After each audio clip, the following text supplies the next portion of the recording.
Archelon from Garuga's mod has finally made its way to the official maps and is going to be your go-to creature for exploration and artifact hunting with various passive abilities. If you find this video informational, don't forget to smash the like button as that always helps with the algorithm, and also subscribe to the channel and share around as that always supports me. And with that, let's get right into this one. So where do you find the Archelon? Well, one would assume the Carbon Nemesis would probably share the same spawn point, but in this case, it's not, as the Archelon shares the same spawn point as the jellyfish. So they will be found in the ocean, and I will be showing an image of the depths that they can be found in. This will include the island map and the center map. However, they are not found in the aberration map, although the jellyfish do exist in the aberration map. So I happen to have two of them here, which I will quickly show to you all so that you know exactly where do they spawn and why I'm saying that they have a same spawn point as a jellyfish, because this would give you a good idea. So if we go down here, as you can see, there's one spawn of jellyfish right there. So as you can see, that's a first Archelon, and note that they are kind of rare because they get attacked by a lot of creatures. I'm talking Megalodon, mantas, anglerfishes. They just keep getting attacked. Now there's the other set of jellyfish. Now what I've noticed is you have to have group of 3 to 2 jellyfish is where they spawn. If it's a single jellyfish, I haven't seen the Archelon there, but that could also be because they die. Here's a prime example how they get killed, because basically almost everything attacks it, and it is a neutral creature, so it will attack back. And so if you find a jellyfish school here but no Archelon, note that it was probably killed by something else. So how do you go about in Tame an Archelon? Well, there are two ways of doing this, and each way is different. There's one method you could use with the Lazarus chowder. So basically you want to do, let me turn off GCM so I can show this to you all. You want to eat Lazarus chowder and then use a land creature to go towards the Archelon once you have found it. So in our case, we know that one is lurking around here. It's quickly spotted before something else kills it. There it is. So now all you want to do is aggro the Archelon. And this is why the chowder is going to be used in this method, because we don't need scuba tank. So once you attack it, okay, that missed. Once you attack it, it will start following you. And the reason I'm taking a Sarco, or if you need a berry or any other land creature, is because if you aggro it with a Megalodon or say a water-based creature, you cannot surface it. But with the Sarco or any other land creature, you can surface it to the landmass. Or you could go yourself with a crossbow and aggro it that way. But note, you will have to protect the Archelon, because anything like a Megalodon will try to attack it. So let's quickly get this guy to land. And here we go. Now the thing about the Archelon is it is as slow as a freaking snail. If it comes over to the landmass, it is going to be super slow where it can't move. And basically what you do then is box it in. For example, I'm just going to set this guy here. Okay. I'm going to set him to being passive. Just like that. Now he's going to tank my Archelon. So what I can do in that time frame is basically build around it. And there you go. Now he's in. And then all you do is just box him in. Simple. In this case, this side, for some reason, I cannot place a gate. So all you need to do is put pillars 2 up and it should be good. And then basically take your Sarco, which somehow got pushed outside, which is good for us. But now that the Archelon is trapped inside, basically you can feed it its preferred food. Now the preferred food for the Archelon is going to be biotoxin, but it is really slow. For example, I'll just show that to you. So we go ahead and put this here. This is going to be its preferred food, but it is really slow. As you can see, that was 4.3 and we are on a 2x server. Now the preferred kibble, however, is going to be the superior kibble, and this one is the way to go. He can't do anything, so that's the best part about having a kind of a portable taming area. But if he comes here, it's probably going to get in, isn't it? We should take care of him. And even with the superior kibble, it's not that instant. It's 21 and it took me 3 feeds to get it to 100% tamed. And there we go. That's the first Archelon tamed. The other method is going to be using the scuba gear. So basically you need to have your flippers, your scuba gear, scuba tank, and everything. And then you want to go to where the Archelon is. So in this case, it's probably not going to be here. We'll have to find a school of jellyfish. So let's do that real quick. There we go. As you can see, it's always near the jellyfish.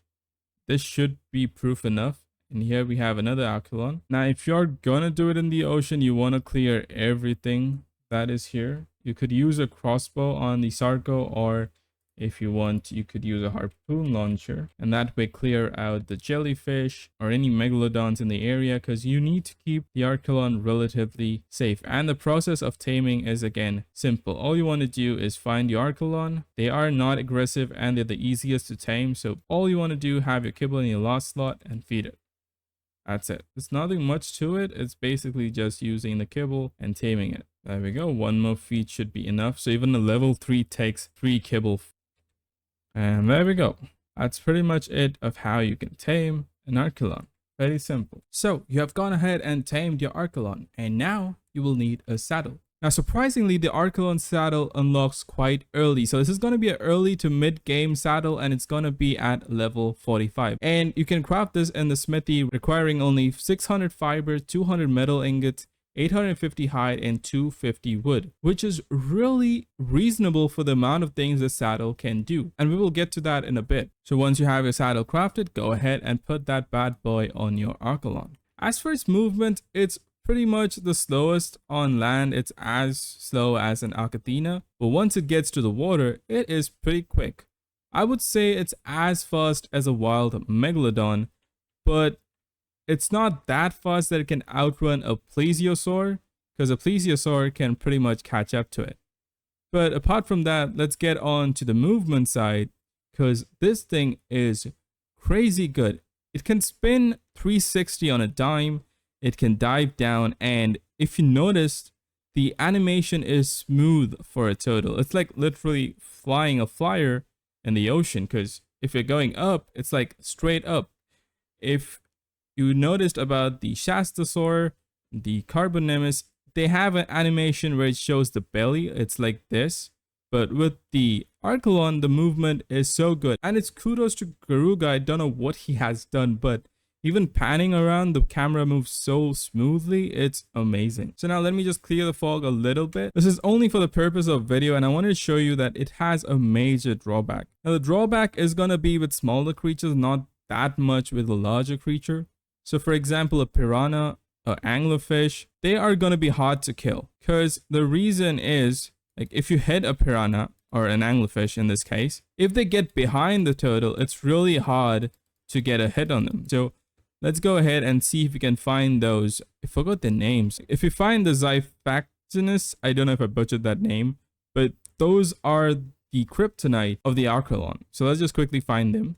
Now, the reason I say they are the Kryptonite of the Archelon is look at the speed they have. And these are usually in school, and right now I have GCM. That's why they're not doing bleed damage, or it's not like doing a lot to me, but you will not be able to escape them. As you can see, even trying to kill them is going to be a task because they're faster than you. So you cannot even bite them back. It's really stupid, but if you see a school of Xiphactinus, I'm sorry if I'm butchering that name, you have to run, and even that's not an option. So if you have players on the back of a saddle, you could get away. But if you're stuck in a school of Xiphactinus with the turtle, you're pretty much done. That's a bad day for an Archelon. So that's going to be its major kryptonite when in the ocean. So if you're using it against creatures like Plesio, against creatures like the Xiphactinus, you're not going to outrun them. And if it's a Xiphactinus and you see them from far away, you have to make your way out of there, because this guy is not a fighter. He is a utility explorer. It's going to be good for caves, and I'm going to make a video on that soon. So don't forget to hit that notification bell so you don't miss out on that. As for its abilities, it doesn't have any active abilities except for the bite attack, and this doesn't translate to a lot of damage. You get about 116 damage, and this is a 150 perfect tamed.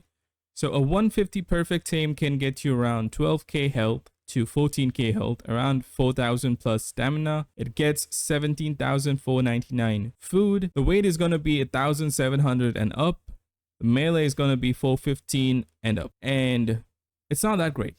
The health pool is amazing, but the damage it does is not that great. However, where the Archelon actually shines is on its passive abilities. So when you're using the Archelon with the saddle, you are gonna get infinite oxygen. And the way this works is whenever you're riding the Archelon, or if you're just standing on it, you're gonna have infinite oxygen. Because if you see the stats on the bottom right hand side, you do not have your oxygen stat, and you get a small little icon that says Archelon air bubbles. Now that's not it.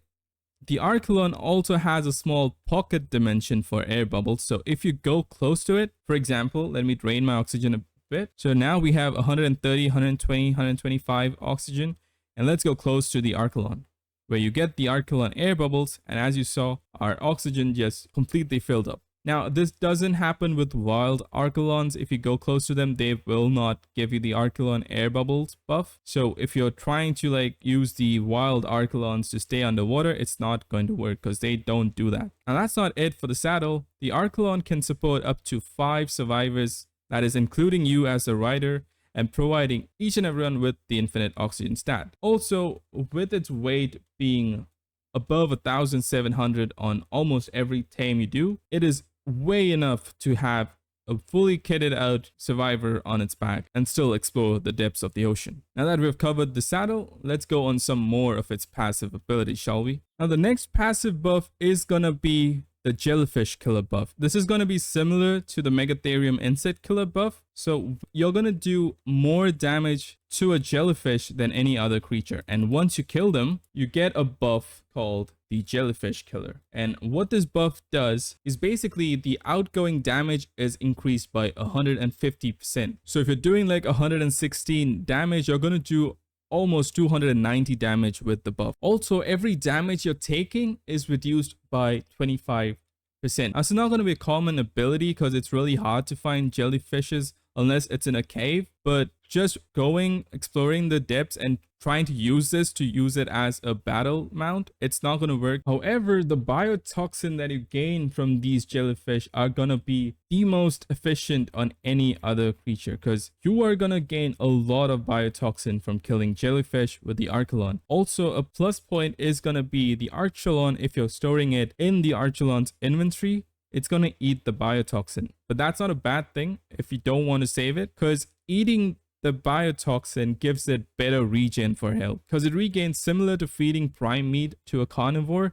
It's about 7 points per biotoxin if I'm not wrong, but the regen speed the health goes up with is increased for the Archelon when it feeds on the biotoxin. Another cool little feature is you cannot be dismounted by the jellyfish, which in itself makes it an amazing cave explorer, underwater sea explorer, because you have no fear of being dismounted. Also, the eels cannot stun lock the Archelon, which is another plus point for having it as a sea adventure. However, there is still one threat that can be dangerous for an Archelon, and that is going to be the Tuso, because the Tuso can grab the Archelon,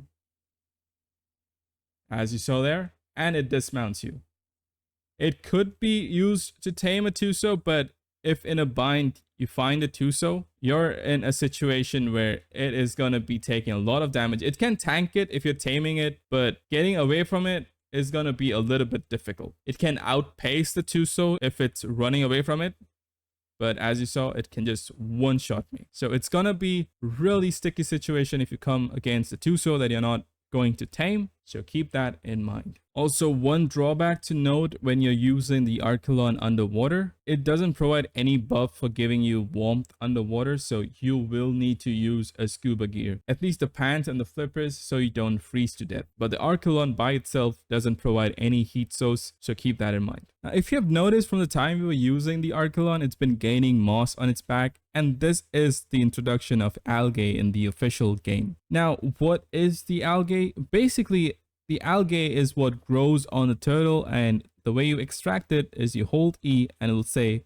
collect algae, and for fully grown it's going to be 13 algae, but that's not all. Algae can be increased if you up its food. Now, I would not recommend it because the production of algae is really fast. Every time you want to produce an algae, it's going to take 2 hours to produce 13 algae. That's for 13 algae, okay? And if you submerge him in the water, now it's not like the Dimetrodon that you can just put it a little bit in the water and it'll start laying eggs, that kind of feature. You have to completely submerge it where it's swimming. And when you do that, basically it halves the time. So it's 1 hour to make all the algae.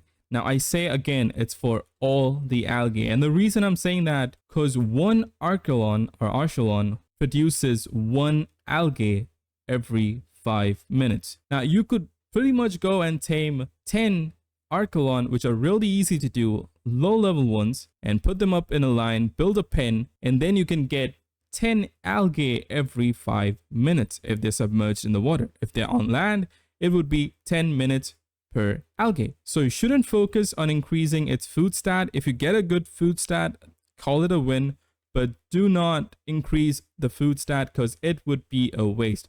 You would much rather spend your points increasing its health or its weight if it's a cargo creature that you're going to use underwater. But I would again stress, do not upgrade its food. It will increase the algae, but algae is so easy to get if you have a bunch of low level Archelons, because every 5 minutes they produce 1 algae when submerged in the water. So now that you have the algae, what it is used for? Basically, the algae is the equivalent of a mutton. That's pretty much it. So for example, let's knock this parasaur out so I can show you how the algae actually works. There we go. That was a perfect headshot. So now what we're going to do is put just the algae. It's a food source similar to mutton for herbivores. If you see the description, an incredibly nutritious algae that grows on Archelon. Most wild herbivores love this stuff. Just put that on him, and there we go. It begins taming. Look at that. 25% on a level 13 parasaur. It is really good, especially for creatures like taming the Doedicarus. Do you know how long that takes? Or taming the Therizino? That would speed up the process exponentially, making it actually game-changing for having the Archelon, and it will be a must with the amount of abilities that I've just showcased that it has. And it doesn't stop there. Now that we've seen how effective this is, there is another use for the algae. And what is that, you might ask? So basically now with the algae, you get a new consumable in the game, which is the sushi. And the way you craft it is you go into your cooker, you go into your crafted foods, and it will be there. It's called the Algae Sushi. And to craft it, all you're going to need is 20 algae, 10 long grass, 1 white coloring, and 3 raw prime fish meat. And let's go ahead and craft them. And there we go. That's the Algae Sushi. You can stack them up till 10 sushi rolls and not more than that. And let's just check the spoilage timer on both of them. So the algae and the sushi in a fridge is going to last you the longest. So it's going to be 1 day, 7 hours for the algae. Now this has lost a little bit of time, but not that much. So it'll be like 1 day, 10 hours, 11 minutes, and 11 seconds. For this algae sushi roll, it's going to be 4 days, 1 hour, 8 minutes, and 30 seconds. Now let's check that in our preserving bin if that ups the time. Let's put this and put the salt as well. And that will go up to 58 minutes on the sushi rolls and 18 minutes on the algae. So not that much on the preserving bin. So you don't want to use this to store it. And same with the preserving bin as well. It's going to be 58 minutes and 18 minutes. So the best way to store them is going to be in your refrigerator. But in the Archelon, it will last the same 1 day, 14 hours. Same as the fridge. But the sushi rolls, however, will last for 3 hours and 50 minutes. Now that we have that out of the way, what is this sushi roll even used for? We have all been there where you are almost knocking out a creature, but unfortunately you happen to shoot 1 extra arrow that ruins the taming effectiveness, thinking that, oh shit, I just shot an extra Frank arrow. That just ruins the taming effectiveness. Or a Dillo takes a bite of your perfectly knocked out Giga, which was a 150, and now you have to just reset it. Well, not anymore. Because the way the sushi works is if you combine it, for example, we have this algae. So let's put some algae in here and let's put this in here. Now let's wait for it to have a bite. And as you can see, we lost 17% of taming effectiveness. But with the algae sushi rolls, as it says, incredibly nutritious sushi that any dino will love, use this on a taming dino to boost some lost taming effectiveness. And that's what it does. It also has a small little joke, but where did the rice come from? But let's go ahead and feed it. Now you get a cooldown of 300 seconds per feed. And the taming effectiveness from 83 went all the way up to 96.2. which is almost 13% effectiveness increased on this creature. Now, some of the creatures don't get that much, but for Rex, it did somewhere around 6 to 7% taming effectiveness increase when I fed it the Algae Sushi roll. So just keep that in mind. But that's basically what the sushi roll does. If you lost tame effectiveness, you can get it back on a creature, and after 300 seconds, you can use it again. So let's just do that. And there we go. As you see, the cooldown has gone away, and now we can give it another feed, getting it all the way up to 99.9. It doesn't go to 100%, but you get capped at 99.9% taming effectiveness. Now let's go to the final topic, which is the breeding. Now for breeding, there is kind of an interesting mechanic, and some of you might get your babies killed if you don't know about this. So when two of them do their business, you get an egg, and the egg looks somewhat like this. So we're going to use a cheat, and we're going to hatch this little bugger. Let's put this guy away because I do want to test him out for something, but I'll tell you in a bit. So let's go ahead and hatch this egg. There we go. We got a baby Archelon. Oh, we got twins. Now, this is really great that we got twins because I do want to test something. But these babies, once they're hatched, they do not survive outside, because they get a debuff that is called Land Lubber, where it has to get back into water before you start taking damage. Basically, in 5 minutes, if you don't have him in the water, it's going to start taking damage. So let's do that real quick. Okay, let's take them quickly to the water now. There's only one way to save them. There you go. I think that should do it. So basically, they have to be submerged in the water to survive. And I would suggest to make somewhat of a pen like this. So once you have a pen like this where the creature is swimming, and then all we got to do is remove the baby and remove this baby, and they'll be happily swimming in their new pool. Now, if you notice, and if you go in the inventory, they will not have that debuff. Now, what I want to test is using the Gigantoraptor on one of them and to see if they survive. So let's put one of those babies in there, and this will show you exactly what happens if they'll land. But I want to test if the Gigantoraptor can somehow negate that debuff. So let's go and see if you can see that. Can I access? There we go. Holy sh! And I don't know if anybody has found out about this, but using a Gigantoraptor, you can omit that step of having them in the water. I don't know if this will be patched. This is something I just recently found out because I always test my videos a lot. But a Gigantoraptor, if I can just get to that baby, because I'm too short, man. Oh, come on. There we go. As you can see, it's the Archelon, which is the baby Archelon. If we show buff, there is no debuff on them if you put them in the Gigantoraptor, which makes the Gigantoraptor amazing for raising the Archelon babies. Now, if this was the first video you saw where you found out about the Gigantoraptor, don't forget to smash the like and subscribe button, because I do all these types of content every time. As I go in depth, and when I go, I just brainstorm everything that I can. If I missed anything, don't forget to comment it down below so I know. But I think that's technically everything. Now, we only have to do one small test, which remains, is to test if it's juvenile, can I get it back on land? So I'm just going to fast forward till they go to juvie.